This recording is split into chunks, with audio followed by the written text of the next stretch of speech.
For much of World War II, German armored vehicles were defined by two opposing forces: the technical brilliance of their engineers and the logistical failure of their high command.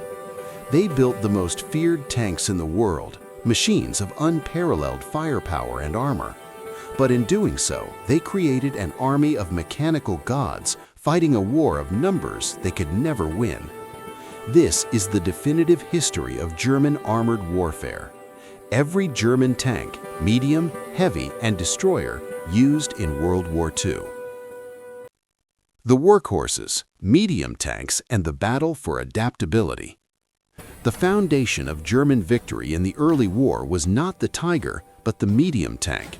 For every heavy behemoth, dozens of these machines were expected to carry the fight. Our story begins with the Panzerkampfwagen I, PZ-1, and Panzerkampfwagen II, PZ-2. Simple, light, and lightly armed designs meant for training, yet they formed the armored spearhead in Poland and France, quickly proving too fragile for frontline combat, leading directly to the need for truly capable medium tanks. That true capability began with the Panzerkampfwagen III, PZ-3. Designed by Heinz Guderian to be the primary anti-tank vehicle, the PZ-3 was initially a tactical masterpiece. Its most crucial feature was the three-man turret crew, a dedicated gunner, loader, and commander.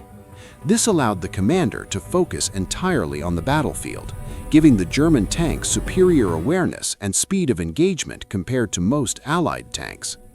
This three-man layout was a crucial doctrinal advantage that gave the Wehrmacht the edge during the Blitzkrieg campaigns. However, the PZ-3's design was rigid. It carried a small 37mm cannon, and while adequate against Polish and French armor, it was instantly rendered obsolete when it faced the massive frontal plates of the Soviet T-34 in 1941. That moment, the shock of the T-34 forced a crisis.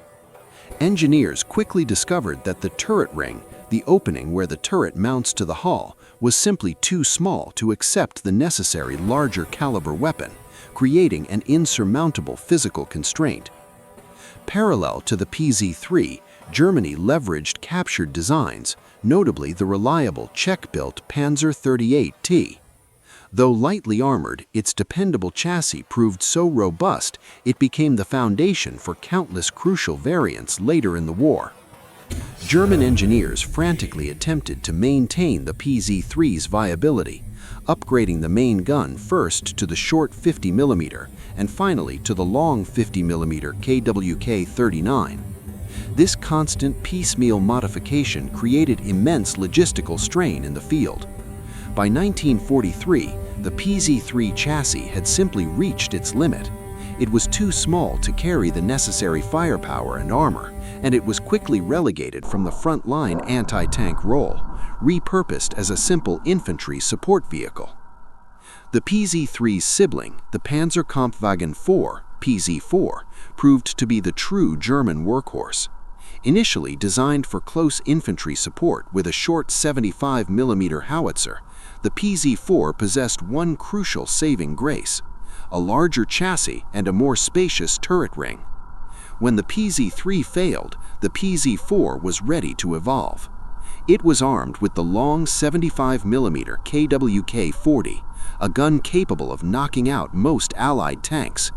This single change transformed the PZ-4 overnight into the backbone of the Wehrmacht. It remained the only German tank to stay in continuous production throughout the entire war, from 1939 to 1945. Over 8,500 were built, making it Germany's most produced tank in history. Late war variants, designated Ausf H and J, were so burdened by added weight, extra armor, side skirts, and complex engine modifications that their top speed and reliability plummeted, suffering from the same weight creep that plagued the Tigers. It lacked the glamour of the later heavy tanks, but it was far more strategically essential. But the real production hero built on this chassis was not a tank at all. The Sturmgeschütz III, or StuG III, built on the obsolete PZ-3 chassis, replaced the complex turret with a simple casemate structure. This low-profile assault gun was cheaper, faster to produce, and equally lethal in an ambush. Over 9,500 StuG-IIIs were built, outnumbering the PZ-IV itself, becoming Germany's most produced armored fighting vehicle. The StuG-III is often cited as having one of the highest kill-to-loss ratios of any German armored vehicle of the war, proving that simplicity and concealment often trumped mechanical complexity. When the supply of PZ-III chassis dried up, engineers simply transferred the design onto the PZ-IV chassis, creating the highly effective, slightly larger StuG-IV. The apex predators, bridging to heavy armor. The shock of the T-34 and the heavy Soviet KV-1 demanded a definitive response. The German High Command wanted a tank that could instantly re-establish technological dominance, leading to a new generation of medium and heavy armor. The most important tank of the later war was the Panzerkampfwagen V, Panther. Designed specifically to counter the T-34, the Panther perfectly utilized sloped armor, exceptional speed, and the devastating high-velocity long 75mm KWK-42 cannon. The Panther was intended to replace the PZ-IV as the main battle tank, offering a perfect blend of mobility, protection, and firepower.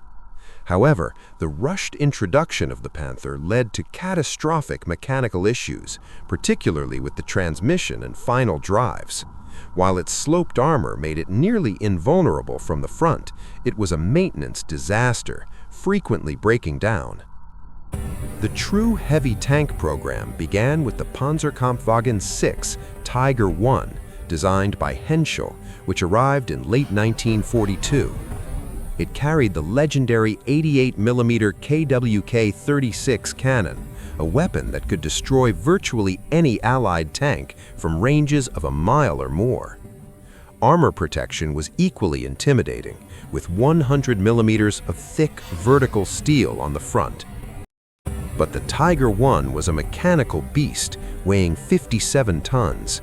Its complex, overlapping, interleaved road wheels, while offering a smooth ride, were notorious for consuming immense maintenance time and freezing solid in the Russian mud.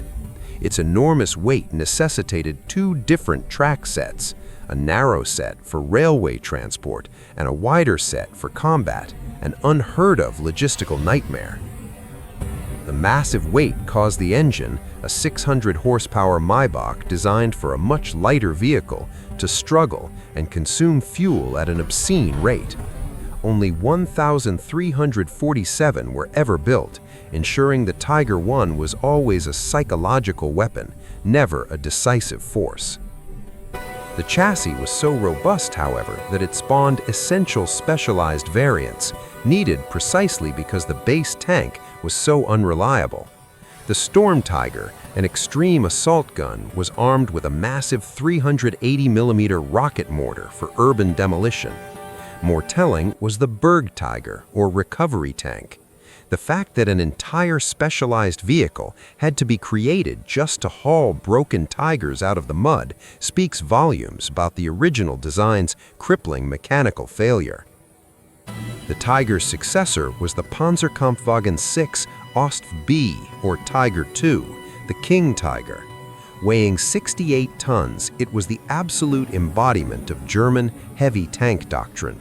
It took the powerful 88mm KWK-43 gun and mounted it in a massive turret protected by 150mm of steep, sloped armor, making it virtually immune to Allied frontal fire. This massive armor was achieved, however, often at the cost of steel quality in late war production, sometimes leading to the armor plate shattering under impact. Its weapon gave the King Tiger unparalleled striking range and lethality. However, it magnified every crippling liability of the Tiger I. Its colossal weight exacerbated engine and transmission issues.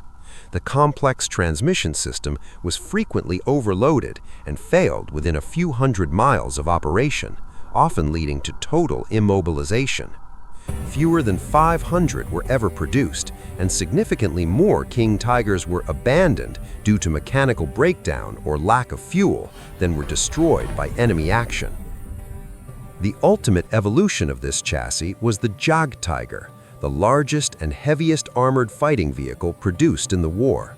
This tank destroyer variant mounted the devastating 128mm Panzer 44 anti-tank gun.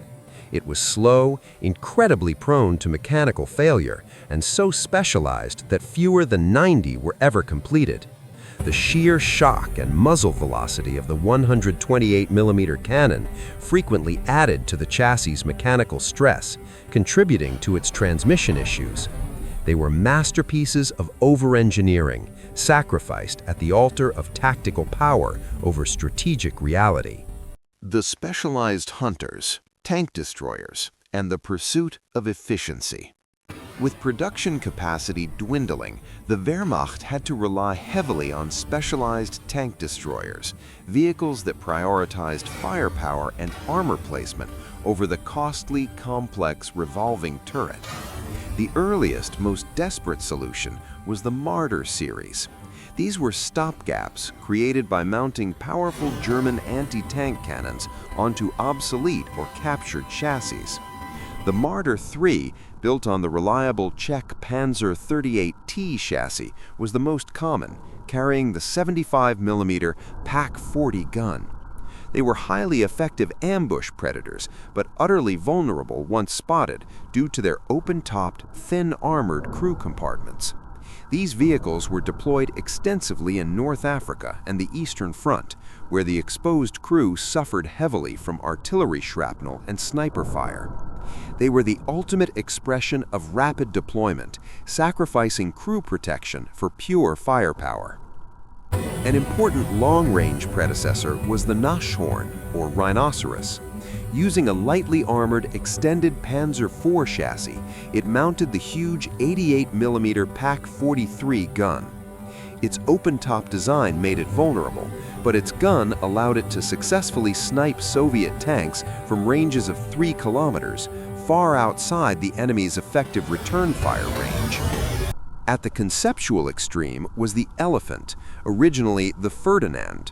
This vehicle, born from Ferdinand Porsche's failed heavy tank chassis, was equipped with the longest, most powerful 88mm Panzer 43/2 anti-tank gun. Its frontal armor was an astonishing 200mm thick, making it impervious to virtually all Allied weaponry. It was designed to be an unstoppable killing machine. But its complex diesel-electric drive system suffered constant, crippling breakdowns. At the Battle of Kursk, the lack of a hull-mounted machine gun made them utterly vulnerable to Soviet infantry assaults at close range, a flaw that had to be hastily corrected in the field. More Elephants were lost to mechanical failure than to enemy guns, proving that even ultimate protection cannot overcome crippling unreliability. Learning from both the Marder's vulnerability and the Elephant's complexity, German engineers developed a balanced and highly effective design, the Jagdpanzer IV. Built on the dependable Panzer IV chassis, it was low-slung, heavily sloped, and highly reliable. It abandoned the exposed compartment, replacing it with a thick, angled casement superstructure that offered excellent protection. Over 2,000 were delivered, and the Jagdpanzer IV was a flexible, efficient hunter, essential on every front. Finally, we return to the high watermark, the Jagdpanther. This brilliant vehicle combined the superb sloped armor and running gear of the Panther tank with the immensely lethal 88mm Panzer 43 gun. The result was a fast, perfectly armored, and incredibly deadly hunter.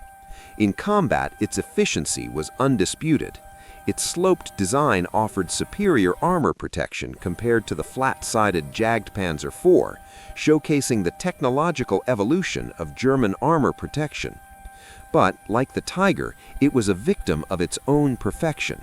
Built on the scarce Panther chassis, only around 400 were produced.